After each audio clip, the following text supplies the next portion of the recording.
दिल्ली में संगठित अपराध से जुड़े अपराधियों को किसी का डर नहीं है। पिछले 10 दिनों में 8 शूटआउट की वारदात हुई है। इन शूटआउट में 6 लोगों की हत्याएं हुई हैं। ऐसा लग रहा है जैसे गैंगस्टर्स के लिए दिल्ली शहर अपराध का खुला मैदान बन गया है। दिल्ली में अपराधियों को पुलिस का खौफ नहीं है और वहीं पड़ोसी राज्य यूपी में अपराधियों के लिए खाकी वर्दी खौफ का दूसरा नाम बनी हुई है।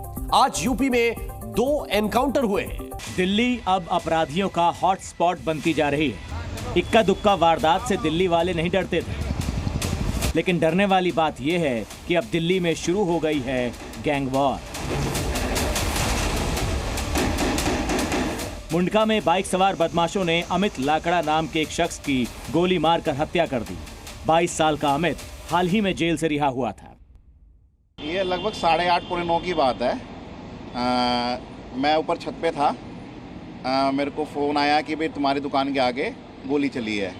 तो मैंने देखा तो नीचे काफ़ी भीड़ इकट्ठी थी, तो नीचे एक लाश पड़ी हुई थी और उसके थोड़ी देर के बाद पुलिस वाले आ गए थे।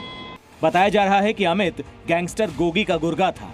उस पर यह हमला उसके विरोधी गैंग टिल्लू ताजपुरिया गैंग ने किया। अमित पर 6 राउंड फायरिंग की गई थी। जेल में ताकत बढ़ाने की एक वजह वो अथाह पैसा भी है, जिसको सिर्फ वही कमा सकता है जिसका जेल पर वर्चस्व होगा, क्योंकि जेल में फकीर से लेकर अमीर इंसान तक आता है और जेल में मिलने वाली हर सुविधा और सुरक्षा की एक कीमत होती है और इसी पैसे पर पूरा कंट्रोल करने के लिए अक्सर जेल में होती है गैंग वॉर। जानकारों के मुताबिक मुंडका में जो गैंग वॉर हुई है वो पिछले साल तिहाड़ में टिल्लू ताजपुरिया की हत्या का बदला है। वैसे इस गैंग वॉर की कहानी 3 साल पहले ही शुरू हो गई थी। 24 सितंबर 2021 को रोहिणी कोर्ट में एक शूटआउट हुआ था। इसमें वकीलों की यूनिफॉर्म में शूटर्स ने गैंगस्टर जितेंद्र गोगी की हत्या कर दी। दावा किया गया था कि टिल्लू ताजपुरिया के शूटर्स को 1 साल तक वकील बनने की ट्रेनिंग दिलवाई गई थी। इसके बाद 2 मई 2023 को तिहाड़ जेल में जितेंद्र गोगी की हत्या का बदला टिल्लू ताजपुरिया की हत्या से लिया गया था। गैंगस्टर टिल्लू ताजपुरिया पर 40 वार किए गए। गैंग वॉर की इन 2 बड़ी वारदात में सरगना तो मारे गए थे, लेकिन दोनों गैंग के शूटर्स एक दूसरे के दुश्मन बने हुए। यही नाबालिग बच्चे गैंगस्टर्स की ग्लैमरस लाइफ देखकर बड़ी आसानी से इन गैंगस्टर्स के हाथों का हथियार बनकर न सिर्फ अपने हाथों में हथियार उठा लेते हैं, बल्कि इनके एक आदेश पर अंधाधुंध फायरिंग करने से भी नहीं चूकते। पिछले कुछ महीनों में दिल्ली के अंदर संगठित अपराध से जुड़े अपराधी एक्टिव हुए हैं। ये दिल्ली वालों के लिए चिंताजनक है और पुलिस के लिए शर्मनाक। स्थिति ये है कि अब गैंगस्टर रंगदारी के लिए व्यापारियों को भी धमकाने लगे। काला जखेड़ी भाई की तरफ से बोलिए। रंगदारी के लिए फोन करे तेरे पास? जी सर, रंगदारी के लिए तो किसी ने बोला कि रंगदारी मेरे से हो जाएगी। छोटी मोटी अपनी दुकान है सर।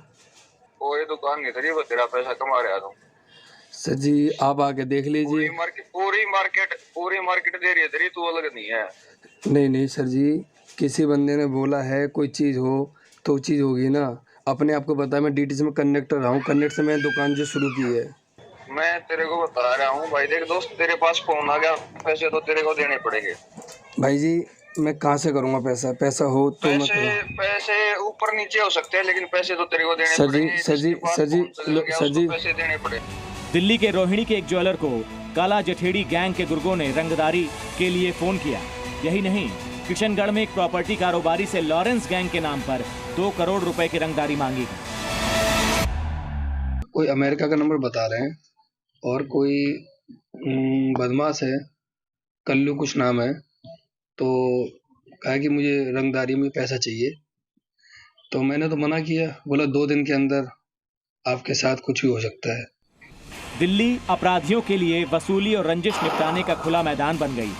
यहाँ पर लोगों को गैंगस्टर का डर है और इसी दिल्ली के पड़ोसी राज्य उत्तर प्रदेश में गैंगस्टर्स को पुलिस का डर। दिल्ली के पड़ोसी शहर नोएडा में 1 साल की बच्ची का अपहरण किया गया था। उसके अपहरणकर्ता का हाल देखिए। कल नोएडा पुलिस ने बदमाश को घेरा, उसका एनकाउंटर किया और बच्ची को सकुशल बचा ली। इसे कहते हैं पुलिस का अच्छा काम। शायद दिल्ली पुलिस को भी योगी की पुलिस से कुछ सीखना चाहिए। सूचना लगी थी कि वहां पर झाड़ियों के अंदर वो छिपा हुआ है। इस सूचना पर पुलिस पार्टी वहां काम्बिंग कर रही थी। काम्बिंग के दौरान पुलिस पार्टी पर फायरिंग की गई। पुलिस पार्टी के द्वारा आत्मरक्षा फायरिंग की गई, जिसमें वो बदमाश घायल हुआ। घायल बदमाश की पहचान बबलू के रूप में हुई है, जो मूल रूप से कटिहार बिहार का रहने वाला है। यहाँ जे कॉलोनी में रहता था। घायल बदमाश को उपचार से अस्पताल भिजवा दिया गया है। उसके पास से वो तमंचा बरामद हुआ है। आवश्यक वैधानिक कार्रवाई की जा रही है। नोएडा ही नहीं, मुजफ्फरनगर में भी यूपी पुलिस अपराधियों को बख्शने के मूड में नहीं। गोकशी करने जा रहे 3 तस्करों को उन्होंने रोका। जब वो नहीं रुके तो एनकाउंटर किया गया। पुलिस को 3 गो तस्करों की जानकारी मिली थी। पुलिस ने एक को दबोच लिया, उसके पास से बंदूक भी बरामद हुई।